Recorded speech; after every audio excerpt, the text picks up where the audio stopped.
오늘은 10.1절 다변수 함수입니다. 자, 일단 교재를 먼저 읽어볼게요. 지금까지는 일변수 함수의 극한, 일변수 함수, 정의역의 변수가 하나밖에 없다는 거예요. 즉, fx는 우리가 x 또는 x제곱 더하기 5 이런 식으로 1차, 2차 배웠지만 결국은 x 정의역의 변수가 x 하나밖에 없었어요. 그쵸? 그래서 그런 애들을 일변수 함수라고 불러요. 일변수 함수의 극한, 미분, 적분에 대해서 공부를 하였다. 하지만 실생활에서 나타나는 값들은 2개 이상의 변수에 의해서 결정되는 경우가 많다. 예를 들어 지구 표면상 한 점에서의 온도는 그 점의 경도와 위도 또는 해수면으로부터의 고도에 의존하고 원기둥의 부피는 밑면의 반지름과 높이에 의해서 결정되죠. 즉, 2개 이상의 변수를 가지는 함수를 다변수 함수라고 한다. 아셨죠? 다변수 함수라고 한다. 그럼 다음에 이제 다변수 함수에서 배우고 그 다음 다변수 함수를 미분하고 적분할 거예요. 그래서 미분할 때는 다변수 함수의 미분을 우리는 편미분이라고 부르는데, 편미분이란 다변수 함수를 특정 변수를 제외한 나머지 변수를 상수로 생각하고 특정 변수 하나를 제외하고 나머지 변수를 상수로 생각하여 미분하는 거예요. 뒤에 가서 다시 중점적으로 배울 거예요. 이는 벡터 미분 적분학에서 중요한 개념으로 쓰인다. 예를 들어 변수 x와 y를 가지는 함수에 대해서 x로 편미분하는 것을 라운드 x분의 라운드 f로 나타낸다. 지금 제가 말하는 게 이해가 안 되더라도 다음 절에 가서 또 얘기할 테니까 지금은 이런 게 있구나 라고 읽고 이해하고 넘어가시면 됩니다. 이러한 표기는 프랑스의 수학자 르장드르가 처음 제안하였다.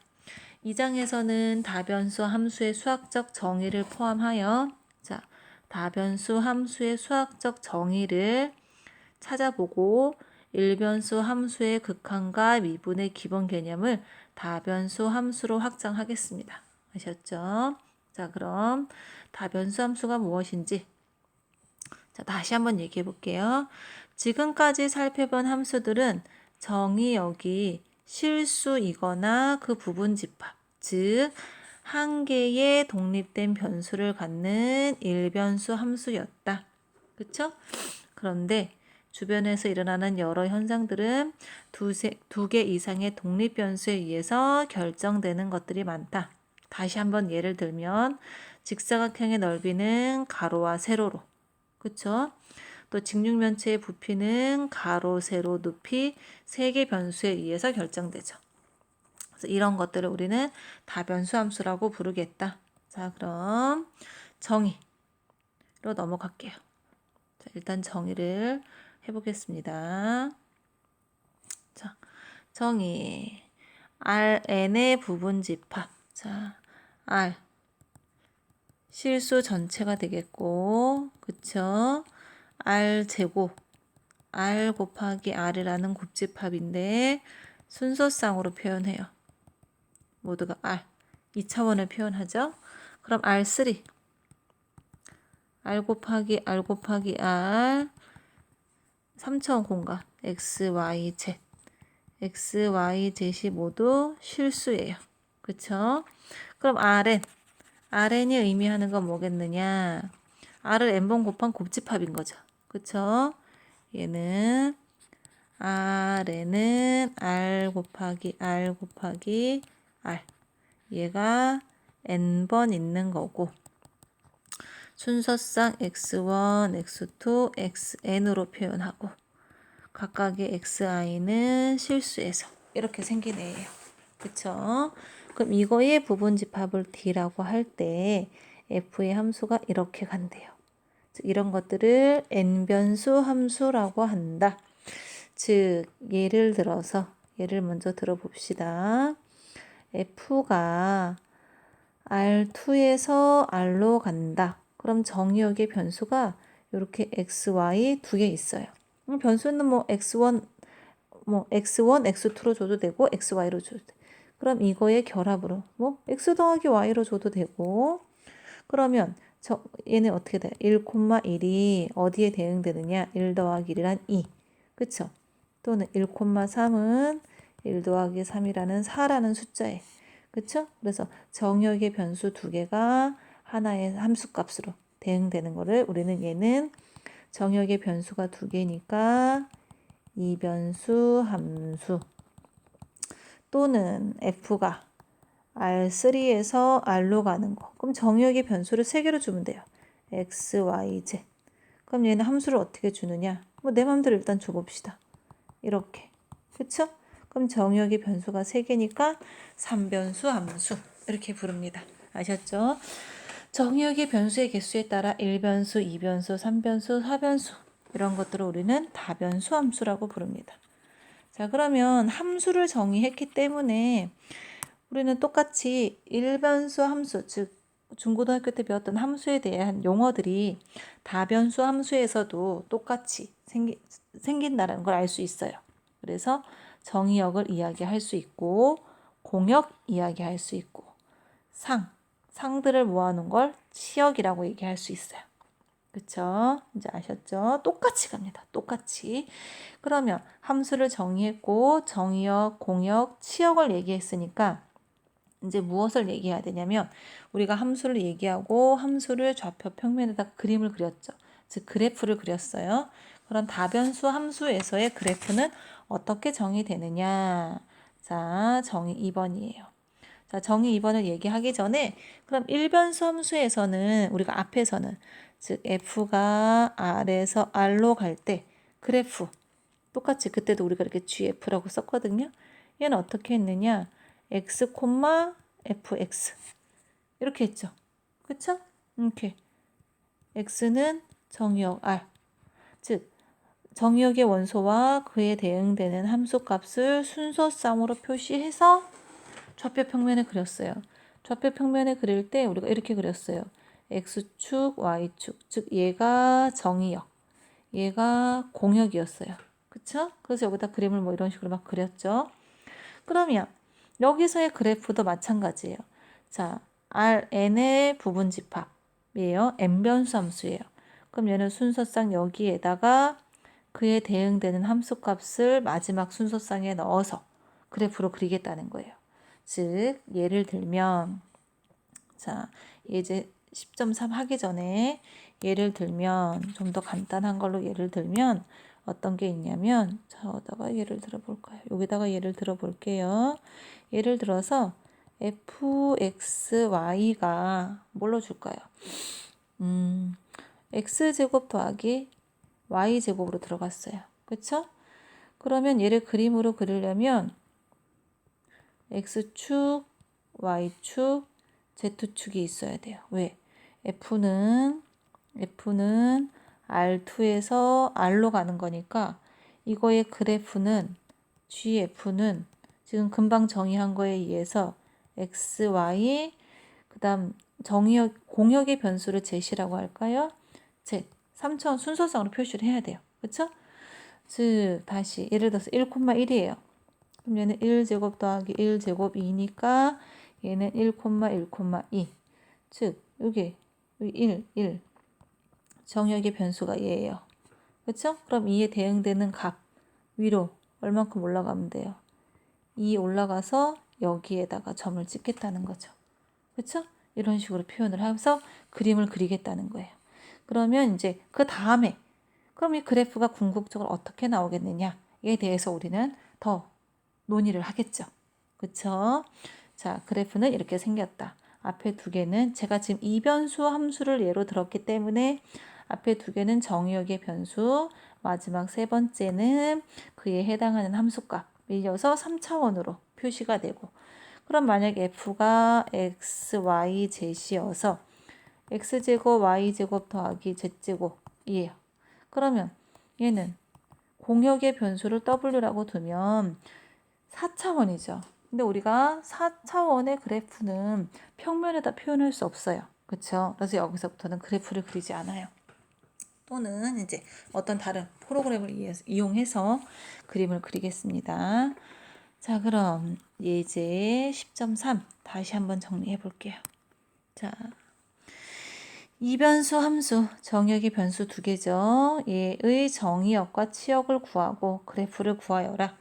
그러면 정의역이라고 했기 때문에 지금 얘는 정의역의 변수가 두 개이기는 하지만 루트예요. 그리고 아무 말 하지 않아도 f는 일단 R2에서 R로 가요. 즉 함수 값이 실수로 나와야 된다는 거죠. 그럼 여기에서 우리는 무엇을 알아낼 수 있냐면 루트 안에가 음수이면 허수가 나오니까 그에 해당하는 함수값은 존재하지 않는구나. 그럼 정의역은 요 안에가 음수가 되지 않는 거. 즉 4-x제곱 y제곱이 0 이상이 되어야 하는구나. 즉 x제곱 더하기 y제곱이 4 이하여야 되는구나. 즉 정의역만 따로 그리면 반지름이 2인 원이 되는구나. 요 안에서 이거의 그림들이 그려지겠구나 라는 걸 우리는 추측할 수 있어요. 그러면 그림 10.1로 넘어가 볼게요. 자, 그림 10.1에서는 앞에 예제의 그래프를 3차원 공간으로 그려놨어요. 자, 여기가 잘 안 보이는데, 자, 제가 다시 설명을 해볼게요. 자, 지금 정의역이 반지름이 2인 원이에요. 자, 그림이 좀, 그쵸? 지금 3차원 공간에다 그려야 돼요. X축, Y축, Z축, 반지름이 2인 원. 여기가 원이에요. 그쵸? 그리고 이제 하나씩 여기서 XY, 여기, 잠깐만요. 요 안에 있는 점들에 대응되는 함수 값을 찍어야 돼요. 그쵸? 자, 그럼 예를 들어서 원점이다. f0,0은 루트 4니까 2. 즉 여기 가겠죠. 그쵸? 그리고 사실 x, y가 줄어들면 요거는 나중에 다시 얘기할 건데 예를 들어서 이렇게 돼요. 그 다음 f의 1,0이다. 그럼 요거에 대응되는 건 0,0,2를 찍어야 되겠죠? 얘다. 그럼 루트 4 빼기 1은 루트 3. 그러면 1,0, 루트 3 이렇게 찍히는 거예요. 그럼 해놓고 봤더니 실제로 얘는 뭐가 되더냐. 이렇게 생긴 반구가 나오겠다. 이 구 표면을 얘기해요. 그래프는. 그래서 얘는 3차원이었기 때문에 3차원, 정역의 변수가 두 개고 공역이 하나여서 얘는 그래프를 그리면 최종적으로 3차원이라 면이 나와요. 아셨죠? 공면 또는 평면이 나올 수 있는데 얘는 이런 공면으로 그래프가 나와요. 그럼 이 공면, 요 겉표면 있죠? 여기가 그래프가 되는 거예요. 아셨죠? 그럼 얘를 좀 더 구체적으로 우리가 눈으로 볼 수 있는 좀 더 편리한 방법은 무엇이 있느냐? 그래서 다음 얘기가 하는 게 그 얘기예요. 이변수 함수의 그래프를 그릴 때 등위 곡선의 개념을 이용하면 편리하다. 즉, 이변수 함수의 그래프에 대해서만 우리가 생각할 거예요. 즉, 등위 곡선이라는 게 뭐냐면, 자, 다음 정의를 볼게요. 등위 곡선이라는 게 뭐냐면, 임의의 상수 K에 대해서 자, 이변수 함수 Z는 fxy에서 임의의 상수 K에 대하여 인 정의역 안에 있는 모든 점들의 집합으로 이루어진 곡선을 곡면 높이가 K인 등위 곡선이라고 한다. 이게 무슨 말이냐? 자, 무슨 말이냐? 얘를 좀 지우고 자, 다시 해봅시다. 자, 높이가 K인, 즉 함수 값을 정해놓고 그 함수 값에 해당하는 x, y를 찾아서 그래프를 그리는 거예요. 자, 등위 곡선을 그릴 때 정역의 변수가 두 개니까 평면에다가 우리가 그리겠죠. 그쵸? 그럼 얘는 지금 예를 들어서 z가 0이에요. 즉 k를 0으로 둬요. 그럼 x제곱 더하기 y제곱은 0이니까 얘는 이런 점이 찍히겠죠. 그쵸? 그 다음 색깔을 바꿔볼게요. k가 1이에요. 함수값이 1이에요. 그럼 x제곱 더하기 y제곱은 1이 되죠. 그쵸? 그럼 얘는 뭐가 되냐면 반지름이 1인 원이 돼요. 반지름이 1인 원은 이렇게 생기겠죠. 그래서 이렇게 곡선을 그려요. 그럼 사실 우리가 그래프를 그릴 때 이 빨간 선 위에 있는 애들은 함수값이 1만큼 올라가겠다는 뜻이에요. 그쵸? 자, 그럼 한 개만 더 해볼게요. 자, 원을 그려야 되니까 K가 4일 때, 즉 함수값이 4란 얘기는 X제곱 더하기 Y제곱은 4를 만족한다. 즉 반지름이 2인 원이 되겠다. 그쵸? 얘가 지금 K는 4에 해당하는 등위 곡선인데 요 점 위에 있는 요 위에 있는 점들은 함수값들이 모두 4란 뜻이죠. 즉 여기에 있는 애들은 위로 4만큼 올라가서 그림이 그려지겠다는 뜻이에요. 자, 얘를 그럼 어디로 옮기겠느냐? 자, 정의역과 공역을 동시에 표현하는 3차원 공간으로 표시하면 X축, Y축, Z축이 있어요. 그럼 까만 점은 여기 원점에 찍히겠죠. 그럼 얘는 지금 원이 생기는데 지금 바깥으로 나갈수록 점점 큰 원이 이렇게 생기는 거예요. 그쵸? 점점 큰 원이 올라갈수록 원이 점점 커지겠죠. 점점 더 커지겠죠. 점점 더 커지겠죠? 이런 식으로. 그러면 결국은 이렇게 올라가게 돼요. 그쵸? 응? 이해될까요? 얘가 점점 올라가게 되겠죠. 이렇게. K값을 정할 때마다 그거에 해당하는 등위 곡선 이게 점점 커지니까. 그쵸? 그래서 우리가 그래프로 유추할 수 있어요. 그래서 여기 먼저 그려놓은 거, 그게 뒤에 그림 10.3에 나와요. 자, 다시 정리해 봅시다. 등위 곡선. K 값을 정해요. K가 0일 때 얘는 X제곱 더하기 Y제곱은 0. 그럼 0, 0, 0 요점이 되죠. 그쵸? 그 다음에 K가 1일 때, 즉 여기 반지름이 1인 원을 그렸을 때 요 노란 선 위에 있는 애들은 함수값이 모두 1이에요. 여기 이렇게 그려진다는 뜻이겠죠. 그 다음 K가 2일 때, 그쵸? 즉, 잠깐 여기가 1일 때, 그쵸? K가 4일 때, 여기는 K가 4일 때 반지름이 2인 원이 되는 거죠. 그쵸? 그럼 반지름이 2인 K가 4일 때 반지름이 2인 원이 이렇게 그려져요. 즉 여기 먼저 반지름이 2인 원이 그려지고 얘가 4만큼 올라가요. 이해되셨죠? 그쵸? 이렇게 해서 등위 곡선을 그리겠다. 해서 등위 곡선을 그리는 문제는 요거 문제만 이해하고 넘어가도록 하겠습니다. 자, 그 다음 10.6부터는 조금 어려운 등위 곡선들이 나오는데 사실 이런 것들은 Z는 Y-X제곱 하면 이제 인수분해 해가지고 그래프 막 그리고 이렇게 나오죠. 그쵸? 그래서 우리가 조금 수고를 하면 얘의 등위 곡선도 그릴 수 있어요.